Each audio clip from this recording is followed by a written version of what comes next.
Hello everybody, welcome to Negotera Odyssey. How is everybody? Please excuse my absence over the last few days. We have been making more trips up to Yukon and organizing some things for Hagen and his house. And that brings me to today's read and why this is so important. Vitality, health, and energy. Because our health is absolutely everything.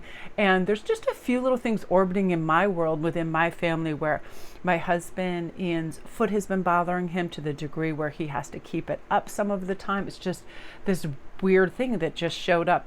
And Hagen's old ailment of his knee, when he originally dislocated, is now giving him problems. And he lives on the top floor of a house. So just talking to him yesterday and today about going to urgent care, having it looked at, all of these things, and doing the proper steps, looking after ourselves. It's one of these things where our health is everything. So also how we see ourselves, if we're constantly talking about aches and pains and fatigue, that doesn't help us. Of course, to a doctor, we are giving, all our symptoms and things. But if we're talking about that all the time, about backaches, I know certain people are always like, oh, my sciatica, my headache, my blah, blah, blah. And when I hear that all the time, also being empathic, I can sometimes take that on.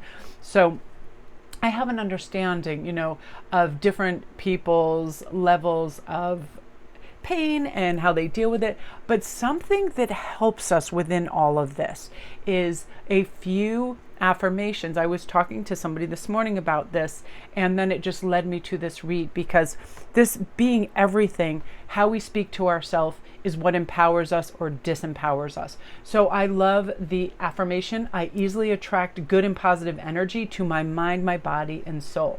I easily attract good and positive energy to my mind, body, and soul. I am healthy, vibrant, and energy flows through my body naturally. Healthy, vibrant energy flows through my body naturally. Those type of things. I am healthy and full of energy. The more we speak to ourselves positively about our body, the way it functions, how it is performing for us, is huge. I know the more that I tap into this energy and say it out loud or see it written down, I sit up straighter. I feel inclined to go out and go for a walk, ride my bike, do these things, because I'm like, yes, I am healthy and full of energy, and I do want to utilize it in the best way possible. So this as well: adventure, spontaneous, nature, renewal, laughter, all of that, watching things that are funny.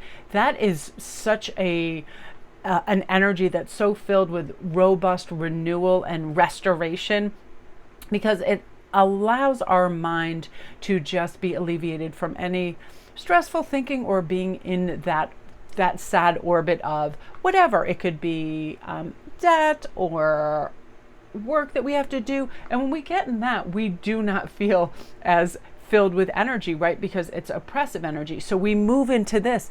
We are meant to have a joyful life experience. We are meant to have these hedonistic moments where we just love the taste of our food and the smell of fresh air and flowers and the beauty, and using all 5 of our senses. When I go to the nature center, I must look incredibly like bonkers. I'm touching all the berries and the leaves, and those little floaty white things, that the little seeds that look like little cotton buds and they float in the air.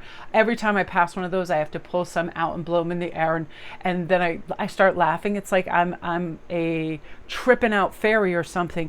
But that's the thing, I'm so wholly immersed in that, because I make a promise to myself before I go into this nature center, I'm not thinking about a damn thing or worry except for what I see in front, what I'm touching, what I'm smelling, what I'm seeing, and being fully present in nature and things that are joyful. Just going in a Home Goods sometimes, because they have everything that's like Halloween and pictures and art and snow globes and crystals and all of this stuff.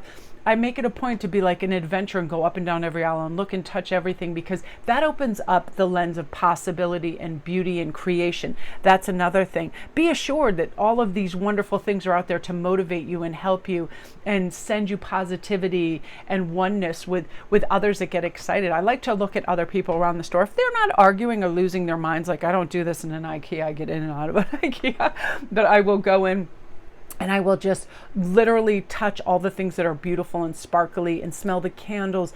And it is just the little adventures. They don't have to be spectacular in some huge concert where you're front row. It is the little things, the little magical free things. We don't have to even purchase anything, just to be able to have it enhance our day by knowing it exists. This beautiful thing exists and it's wonderful. And I get to smell it, I get to look at it, get a nice little iced coffee on this adventure. And again, give yourself these wonderful things to look forward to. And it's important in other things too when it comes to work and feeling beautiful. You know, you are capable of achieving your goals and dreams. You are focused and productive daily, even if it's just you're looking after your family in the way that you did the dishes or you clean your bathroom, that sort of thing. That you are grateful for all the blessings in your life.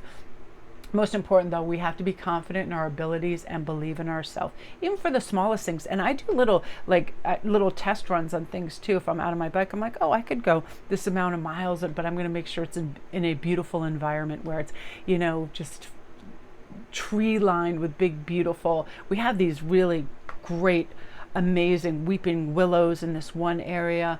There are wonderful pines and all of these things. And that's what motivates and excites me too, the beautiful things I'm going to see. So we can do that. And when it comes to work, we can use those affirmations to also know that we are resilient and we can overcome any challenge. But we choose happiness and positivity over any of those other ego thoughts that come in and try to disrupt us. Again, we have this confidence. We know we're healing and getting better in every capacity, regardless of what ails us now. I think back, and I used to watch some of these incredible videos of people that had suffered from things, MS and other things, that they thought there was no way, that it was inescapable, that it was a lifelong thing. And it wasn't. Through doing self-Reiki and belief system, that's the thing, because we are who we think we are. We are as healthy as we think we are as strong as we think we are as resilient. And sometimes I will watch and it makes me laugh so hard. I think it's something like Gypsy Sisters and My Big Fat Gypsy Weddings. It cracks me up. They hatchet the English language to a degree where it's like comical. And it just cracks me up. But they are some of the most wildly resilient people. I mean, some of them have an amazing amount of children, yet they still are so excited to go tubing in the snow and do all these things. And they pack up their freaking 8,000 kids and they go do it. And they're funny and they love to spend time together with their family. And I'll watch it and be like, you know what?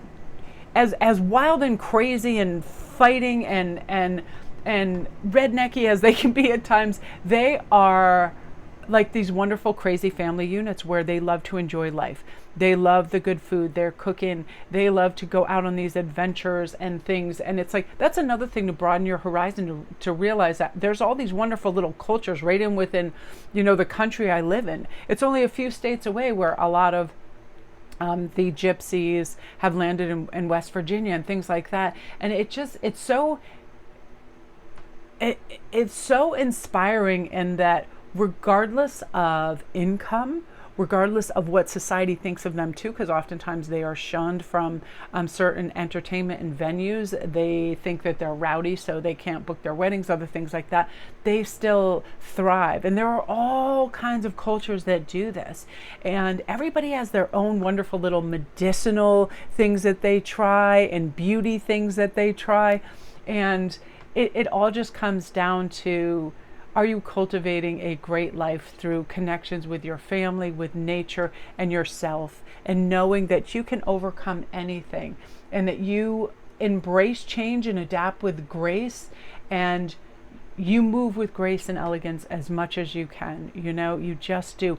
We don't bring complaints and ailments and pile on other people. We ask people's permission before we unload something that's going on, like, hey, I really underwent something that kind of rattled my cage. May I share it with you? As opposed to, hey, let me tell you, and then just like, here's a bucket of crap over your head. You know, you're preparing them and you're also asking them. That's grace, because some people aren't prepared. And if they're already feeling like unwell or under pressure, telling them more negative things might not be helpful at that time. So we pace ourselves and we let space in, and this is one of my favorite cards, the air spirit, inspiration, breath, and spaciousness. And you want to see something crazy?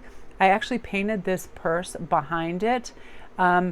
because I remember seeing this image and it was kind of imbued in my mind, and I had this beige clutch, and I love to use it as a backdrop because it's the perfect size, and I just love the glittery gold with the blue and the beige. And it was this geometric shape and color pattern that kind of just stayed and branded on my brain. That was inspiration. Now, breath and spaciousness. We are going to leave space in between things. We are going to leave space and time and air. And again, we are not going to push ourselves. You know, this is about rhythm and renewal and healing and rest, and allowing ourselves to really embrace a calmer state of mind. And it really is easy. We just stop. We just say no. We look what we're inviting into our life. Hey, do I want to answer that email or look at my messages anywhere else? Or is that inviting in more pressure, chaos, or problems? Like, I don't need to call back somebody right away. I don't need to do this right away. Give yourself that spaciousness and make sure you're grounded and you feel good before you step in and invite anybody else's energy in as well, because you deserve to feel at peace and you deserve to feel calm. So my beauties, that is what you are meant to hear today. I hope you all have a great day. Love and light.